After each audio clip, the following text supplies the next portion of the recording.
Leo tuna viongozi wa nchi. Nchi hii wakati inaanza inapata uhuru wake, rais alikuwa ni mwanaume, lakini nchi ilikuwa na nembo ya bibi na bwana. Hujawahi waza kitu hicho? Awamu ya 6 ndio anakuja anatokea kuikamilisha nembo hile ya pili.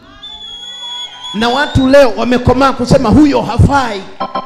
Mimi nakuuliza, unaposema huyo hafai, lakini tayari yuko kwenye jibu ambalo mbingu imelikubali.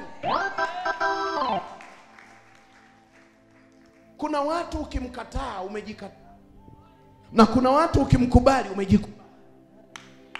Narudia kusema neno hili. Kuna mtu ukimkataa umejikataa wewe, na kuna mtu ukimkubali umejikubali. Ishike hiyo, itakusaidia.